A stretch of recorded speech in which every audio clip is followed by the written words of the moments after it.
Hi, I'm Cindy Porter and I am a video designer for colour art. Today I'd like to share with you my video on how I created these gorgeous lace feathers using Primary Elements art pigments and vivid clear enamel. Here you'll see I'm starting off with the vivid clear enamel as a base to mix the Primary Elements art pigments into, and the first colour I'm using is Ginger Flower, a gorgeous purpley colour. I'm mixing approximately a quarter of a teaspoon with about half an ounce of the clear enamel medium, making sure to mix it completely thoroughly to mix all that pigment in. Again with the clear enamel, and this time adding some spiced pumpkin, one of my favourites, as I love the colour orange, so this is very high on my love list of colours. Again, thoroughly mixing in those art pigments to get them completely mixed into that medium.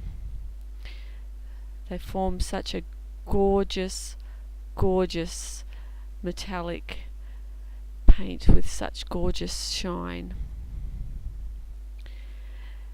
Once again, using the clear enamel, and this time I'm going to be mixing in some Stargazer.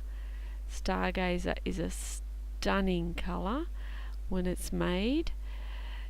It's hard to describe. It's a pale blue based colour, but the mixes of mica in it are just gorgeous. You really do have to see it in real life to see how beautiful it is. So I am using this gorgeous, huge silicone mould to create these feathers from my mix of Primary Elements art pigments and vivid clear enamel. There's nothing much to it at all. It's very simple to do. You are literally wiping the paint into these shallow moulds and then going to let it dry, and you get just the most amazing embellishments made out of it once they're dry. One of the best things you can do. I've made tons of these. I love making them in all different shapes. I have so many moulds now, it's not funny. I make doilies all the time, as I find them extremely useful in all my other mixed media projects and scrapbooking pages.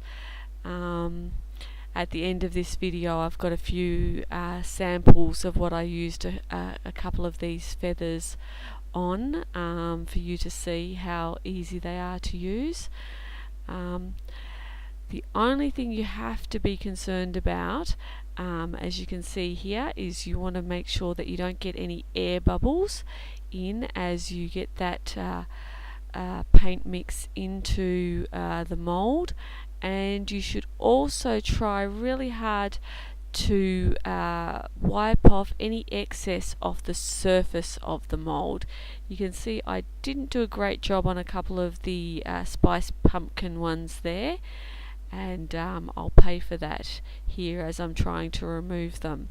They'll have little extra bits that I need to manually take off instead of just being the gorgeous feather, because I was a little bit careless around the edges.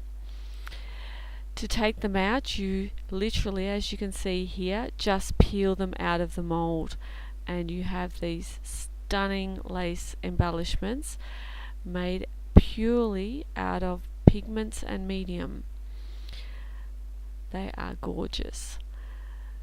They just have to be peeled out very gently, but they are tougher than they look. You don't have to be too careful with them. and I'll demonstrate that a little bit later in the video also. Just peeling them out one at a time, nice and slowly. Now here you can see that I go to peel out these larger two and I put them back. That's because I discovered that there wasn't quite enough paint in the mould itself on those few, and they wouldn't come out of the mould properly.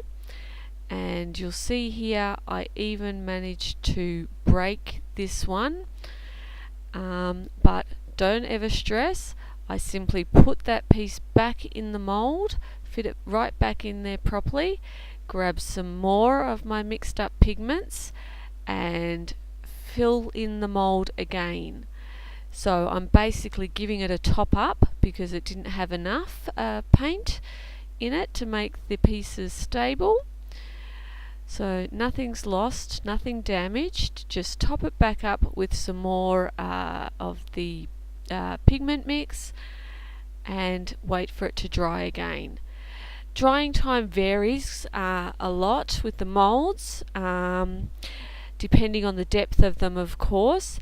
These ones were dry probably within about 6 hours.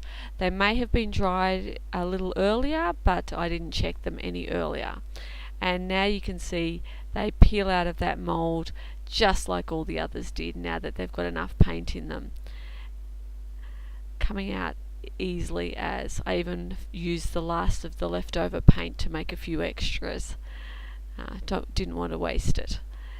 And there came out the one that was broken, and as you can see it was in one piece and no problem with it whatsoever. Couple of close-ups just to show you the gorgeous detail of what you are able to achieve just simply using your Primary Elements Art Pigments. Here I've done a little demonstration just to show you that they really are quite sturdy when they're made, because you can literally scrunch them up and then flatten them back out. They will tear if you pull on them, but apart from that, they're fabulous embellishments. I hope you enjoyed this video. Here's a couple of samples of what I've done with a couple, just so you can see how you just add them to all your other creations and they just look gorgeous. Thank you very much for spending this time with me. Hope you enjoyed the video. Hope you'll consider giving it a thumbs up, and I'll see you next time. Thank you.